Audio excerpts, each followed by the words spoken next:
Have you ever noticed in cricket that there will be some players who can hit a century very easily, while there will be others who are great performers, who play great on the field, and yet right before they hit the century, they get out.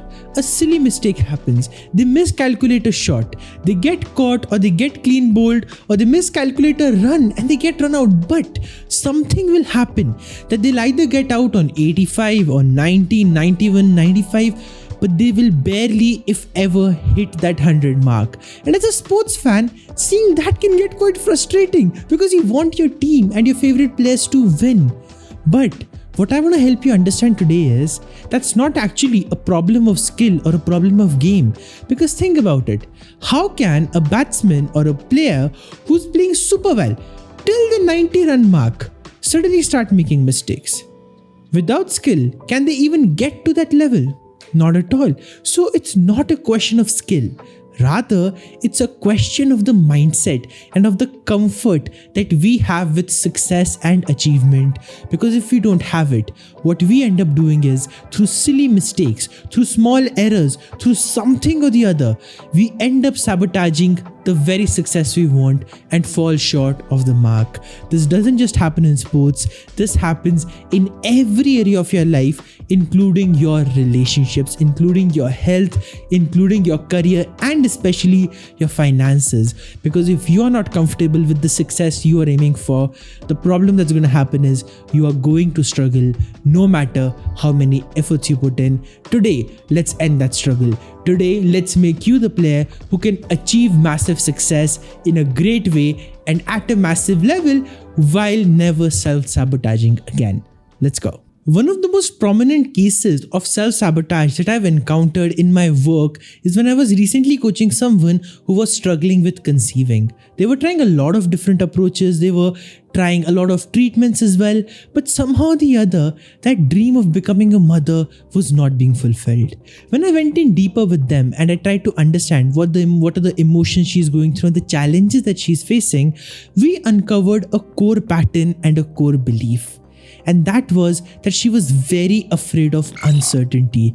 So she was a very great salesperson by profession. And if she wanted, many years ago, she could have started her own business. And yet she was holding back. She was not taking the action. And she was feeling like, I just need a job. So she gave her best to the job, but eventually she got laid off from the job too. So she was in a very negative space overall. And from that, she was trying to create and manifest something new in her life, which was not happening. So as we uncovered this pattern, right, of having a fear of uncertainty, it became clear why she wasn't able to conceive or get to her goal of becoming a mother. Because for any of you who are parents or who are watching this video, or if your children who've been a little mischievous, you know that parenting is the one job in the world that always comes with challenges, that always comes with struggles. And it was kind of in a group setting. So I asked some of the people in the group that, is any of you a parent here? And someone from that group raised the hand.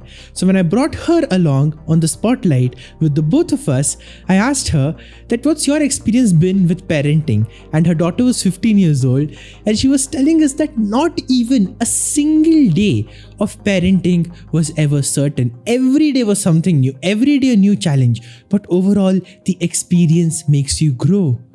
And while this may seem like a small thing, it has big ramifications because for that woman who was struggling with conceiving, the idea of having a child, the idea of becoming a mother was in direct violation and direct conflict with one of the core beliefs she held, that I should not have any uncertainty in life. And because this conflict was going on, she was ending up self-sabotaging. Something or the other would happen and she would get inconsistent in her exercises, in her routines, in her treatment. When she wanted to go for a job as well, she was kind of getting stuck because the same fears were cropping up there, and because of that, she was unable to fully step into the person she wanted to become, and she was stuck in no man's land in between. She was not where she usually was in the past. She was kind of in a lower phase than that, but she was also not where she wanted to be. So this no man's land was the place where she was continuing to self-sabotage. She would get this close to the possibility of it happening, and again, something or the other would go wrong, and the doctors would say, it's not going to happen this time around. And because of this, she was getting more and more frustrated. But the moment we addressed that fear and the moment we allowed her to be comfortable with certainty and she felt the difference, it was as if something just clicked in her heart and she knew the puzzle piece has been solved. So that's the power of working on this idea of self-sabotage, because unlike just cricket or a match where it's a specific number that feels like a big achievement, so because we are not comfortable with it, we don't take full actions towards it. The more closer we get to it, the more nervous our heart becomes, and then something or the other will happen and we'll fall right short of it because we are not comfortable with achieving that target and the responsibility that the target would bring. So while the simple way to understand self-sabotage is that it's your brain's way of keeping you safe from achievements that feel unsafe, we want to go a bit deeper and understand why that is the case in the first place. So what happens is, see, all of us, we grow with a certain set of beliefs. We observe environments around us, we observe people around us, and based on that, we form a certain idea of the world. Now that idea has nothing to do with reality, but it becomes our base for the truth. Like for example, if you're growing up in America, you cannot end up just learning Chinese and start speaking Chinese fluently. But you definitely can master English. Why? Because that's the language being spoken around you. Just like that, when you're in China and even if let's say you're an American kid growing up in China, speaking Chinese is going to be like this because you're surrounded by it. You're surrounded by that environment. So just like that, when we're growing up, we don't have enough judgment, ability or discernment to understand what's going in our minds. So whatever we get to see, we consider it to be the truth. The problem is we spend the rest of our lives not questioning those scripts. And because we don't question those scripts, we enter the pattern of self-sabotage. So like I'll take an example of, let's say, a cricketer. If he is really struggling to score well, there must have been something in his own belief system that tells him, oh, it's too much, it's too heavy, you can't really handle it. And that's why the moment they get close to it, they'll end up self-sabotaging and they'll end up making the silliest mistake ever and then things will go wrong. Just like that, because the person that I just coached, she was facing the fear of uncertainty. She's like, I don't want any uncertainty. And bringing a child in the world was going to bring in lots of uncertainty. Her mind was actively self-sabotaging to avoid the feelings that she didn't want. Just like that, my question to you now is, if there's a goal that you've been struggling towards, if there's a goal that you've been finding a lot of resistance in moving towards, ask yourself this question. What's the program and what's the belief that's running behind it? Because once you can get clarity on that, right, your self-sabotage cycle stops right there. Once you can shift it into something empowering, you become the best version of yourself.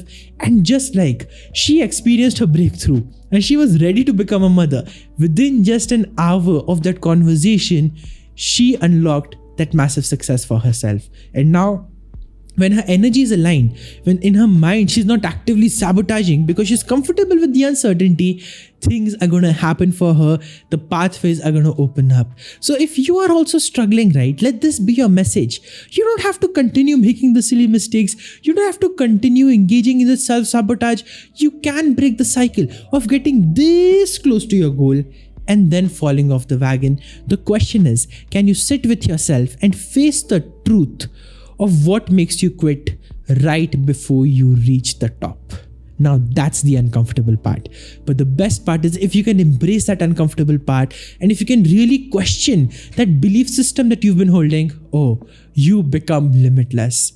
The way I did this in my life is that for the longest time I thought, I'm too young to be a coach, I'm too young to help people. And without even questioning it, I just believed the thought. So when the opportunity would come, I would do kind of good. But when the opportunity would come to ask for money, to get more clients, to really build a business, to really commit to delivering the value, I would sometimes back off. But then when I realized, oh, it's just my own belief system that's creating the problem, I worked on it, I changed it, I became the version of me that was no longer self-sabotaging. And the result is I've been able to build a profitable business that's constantly growing with amazing satisfied clients who are getting incredible results.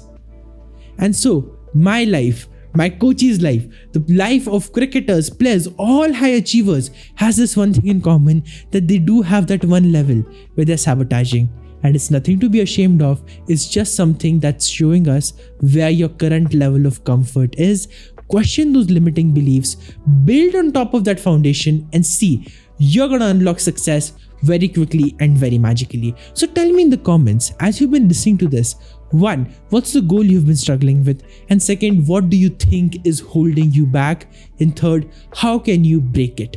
Put your mind to this. Think of it as a brainstorming exercise. Really commit to making this change, and I'm telling you, just shifting this perspective is going to create magic for you.